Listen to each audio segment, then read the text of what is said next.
This podcast is not recommended for children. It contains coarse language. Viewer discretion is advised. Hello, everybody. Welcome to episode 2 of Theory Crafting. And in this episode, we're going to be talking about Ciconia, Phase 1, Chapter 2, called The Athletes Arrive. And I need to start writing down all the thoughts that I have, because a lot happened in this. So let's just get right into it. This starts off with this weird, 1 minute long thing. If you're a fast reader, and it's like 30 seconds, where there is a person.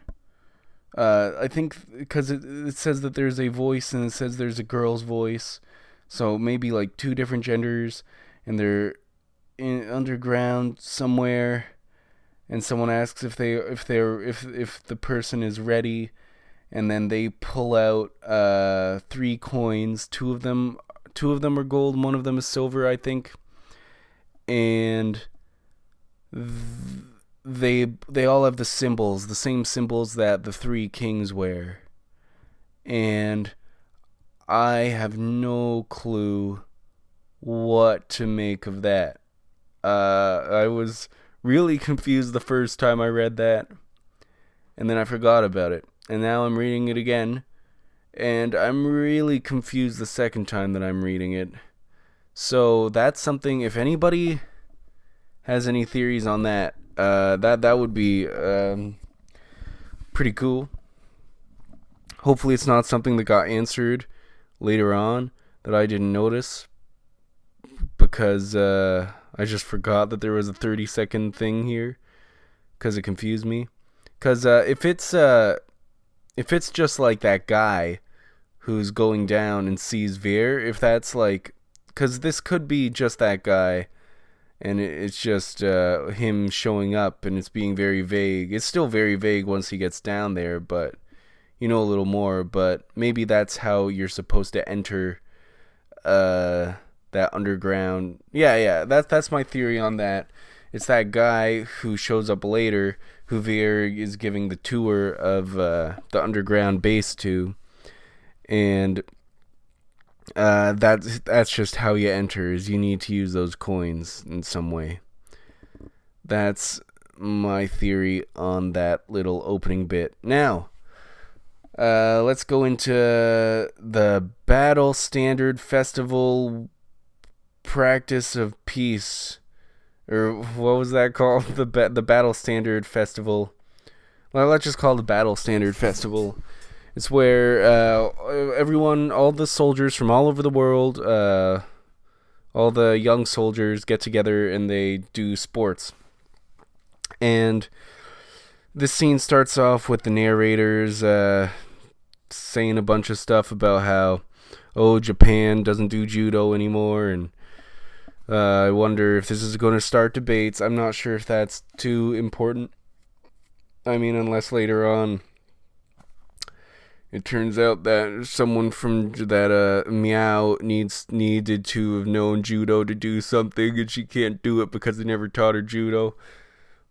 Him or her judo, sorry. And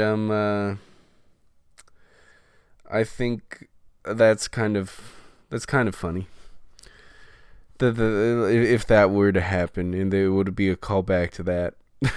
But the first interesting part is once it stops being what the narrators are saying, and it starts going into how the Battle Standards Practice Festival is there to help keep the peace, because all of the different young military personnel get to meet each other, and they get to build their friendships with each other.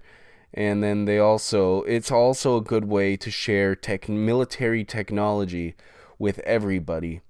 And so that way nobody gets too far ahead with military technology, while everybody is also able to push their military technology as far as they can. And that helps to support the walls of peace, if everybody's military is about the same strength, trying to keep the balance. But then the title narration, like the narration from the narrator, has a little bit of a darker outlook on it, because it starts to talk about how mostly it's just like the Olympics, but it's the only thing that the military does anymore, really. So they spend all year practicing for this esports game, and that's how they give out their medals and stuff. And since there isn't any wars or anything, and the goal isn't to have wars, it's to keep the walls of peace up. That's the only way they get their medals, and so that's the only thing that the military prepares for all year long is for this game.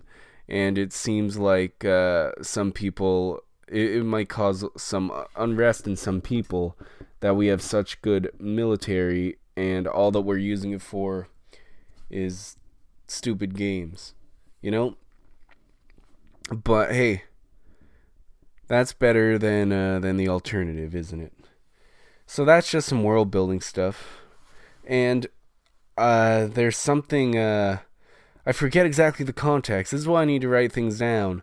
But I think that Gunhild is a lot older than we think that she is, because she says either that, or she is she is aware of a time loop that may or may not be there.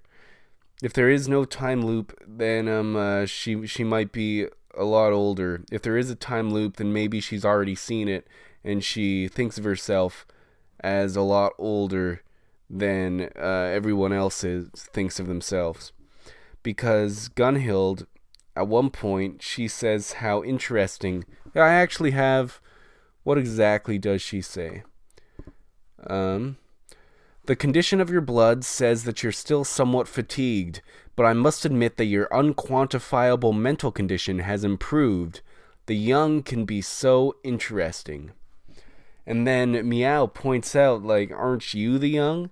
And then she's like, oh, it's just a mistake. I think that might have been a slip of the tongue. I think that maybe she might actually be old Gunhild. And after that, it introduces all of the characters, and yeah, I don't know. I hope that there's nothing that important in that, because my brain kind of shuts down. Like the Lingji comes out, and then they're talking about, and then the guy that's with her is all like, oh, everything that I must do is to protect the princess. And then the other person's like, oh, you were practicing saying that in the bathroom. Guess you couldn't wait to say it. And then he gets all embarrassed. That's funny. And Koshka yawning, and then Okanogi getting a whole bunch of mean emails. That was pretty funny. But I didn't notice anything that was interesting for theory during that whole sequence. I think that's just like introducing characters, even though there could be something in there. I won't discount it, but I don't remember anything. I don't think there was anything in there. If there is something in there, then make sure to comment it down below. So then, after all the characters get introduced, some more characters get introduced. And it goes to a triangular room that has the 3 kings. And I've read this. This next one. This isn't something that I noticed.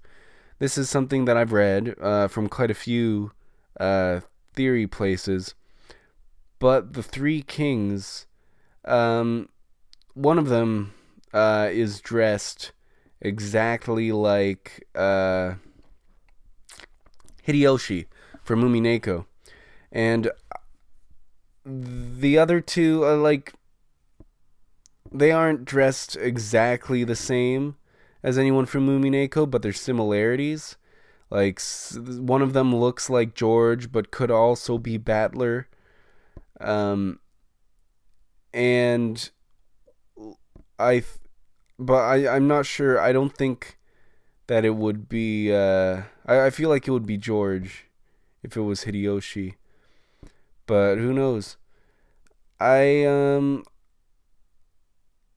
It could just be a red herring too. Just he might have just reused the sprite from Hideyoshi, just cause why not? But I don't think he would. Okay, honestly, I'm thinking about it. I don't think that he would make the Hideyoshi clothes resemble Hideyoshi so much. So I have a feeling that that character might. It's the bigger one. I forget exactly which one it is, but it's got something to do with Hideyoshi, definitely. The other two, I'm not sure. But I think that we can assume that the same actor, the actor in quotes, as Ryokishi would call him, it's the same actor who played Hideyoshi is playing. I think it's the King of Ridicule, maybe. I could be wrong. And then there was also a character called Jestress, and there's a theory on Jestress that I got a comment about. So let me stop for a second, and then I'll come back with the theory. Okay, I took a break. I've got the comment up. It's about Jestress and how she plays as a piece regarding if she's being played by a character. I'll just read it. It's a pretty good. It comes from Holion Sama again. It says, Jestress seems to be a piece rather than an entity from a higher plane of existence. I think it's safe to say the three kings are in reality or VR, but not in the meta world, because Tojiro already exchanged words with her. I also think the three kings' identity should be part of the main mystery or game, so they need to be real people. It really weirded me out as well because she looks like Lambda Delta. Lambda Delta always had red herrings when it comes to her human counterpart, Satoko, Takano, etc. Ryokishi said it himself that those were red herrings, but also Umineko revealed a bit more about her. She is probably a witch who granted the power to Takano and Beatrice, but we have no idea who she was as a human. Meow has that same naming sense. Look at Takano's other name, Mio. And she/he has the complicated birth situation, which is why I reason that she/he might become Lambda Delta. The other reason is the time machine. Because we already have the knowledge that it exists, the naming would make sense, as well as if her mother was the Takano clone as well. Also, when you consider it is revealed that Meow's father is Tomitake, and his name is part of her name, not only his, Takano's name as well, it becomes a bit more believable. And I also reasoned out why Meow was probably female before, but it probably doesn't mean much. However, I have no idea where to put Jestress. She really is weird, and we probably won't be able to reason much out with our limited knowledge. So basically, Jestress wouldn't be Lambda Delta's piece. And it's a new character that's a red herring, pretty much, to make us think that it would be Lambda Delta's piece. When, if this is a game played by the witches, same as Higurashi and Umineko were, then Meow could possibly be Lambda Delta in the future, in the past, like where she was in the past, which could, if that's the case, then it could possibly also mean that Lambda Delta is playing herself as Meow when playing her past self in the future from the meta world. That would be pretty cool. And then after that, it goes more. It talks about the battle standard practice festival a bit more. It starts And then that's it. I'm pretty sure that's all that really happened. I thought this one would be a little bit longer, but yeah. If I missed anything, let me know. Okay, talk to you later.